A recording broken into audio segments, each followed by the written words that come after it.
நம்ம ஹீரோ ஒரு பெரிய பில்டிங்லேருந்து ஒரு குழந்தைய காப்பாத்துறதுக்காக கீழ விழுறாரு. விழுந்த உடனே வந்து அந்த குழந்தைய வந்து கூட்டின்னு போயிறாங்க. நம்ம ஹீரோவ மதிக்கவே இல்ல. நம்ம ஹீரோ போய் பேசுறாரு, யாருமே கண்டுக்கவே இல்ல. என்னடான்னு சொல்லிட்டு பார்த்தா, பின்னாடி 2 பேர் கோட் போட்டுன்னு வந்து அவங்க சொல்றாங்க, இந்த மாரி "நீ இறந்து போயிட்டப்பா, நம்ம நரகத்துக்கு போலாம்ன்னு" சொல்லிட்டு வந்து அவங்க 2 பேரும் நம்ம ஹீரோவ வந்து நரகத்துக்கு கூட்டின்னு போயிறாங்க. நம்ம ஹீரோக்கு ஒண்ணுமே புரியல. என்னடா செத்து போயிட்டாமான்னு சொல்லிட்டு இருக்கும்போது, அவங்க 2 பேரும் நம்ம ஹீரோவ முதல் ட்ரைலுக்கு இட்டுன்னு போறாங்க.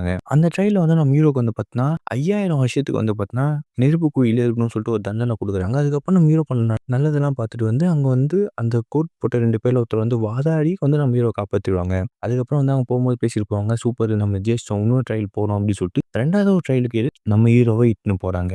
அங்க போயிட்டு நம்ம ஹீரோவுக்கு வந்து பார்த்தீங்கன்னா, அவர் பண்ண அரும பெருமை எல்லாத்தையும் வந்து பார்த்தா அவங்க வந்து தெரிஞ்சுக்கிட்டு, "சூப்பர்ங்க, வேற லெவலுங்க" அப்படின்னு சொல்லிட்டு நம்ம ஹீரோவ வந்து சொல்றாங்க. நம்ம ஹீரோ கிட்ட அவங்க ஒரு வார்த்தை தான் கேட்குறாங்க. "இதெல்லாம் நீங்க எதுக்காக பண்ணீங்கன்னு?" சொல்லிட்டு. அப்ப நம்ம ஹீரோ சொல்லுவாரு, "எல்லாம் காசுக்காக தான்" அப்படின்னோனே, அவங்க செம்ம காண்டாயி வந்து பார்த்தா, நம்ம ஹீரோ வந்து பார்த்தீங்கன்னா, ஒரு அரைக்கிற மிஷின்ல வந்து பார்த்தா, நம்ம ஹீரோ வந்து பார்த்தீங்கன்னா, அமுச்சின்னு தந்து வச்சுருவாங்க.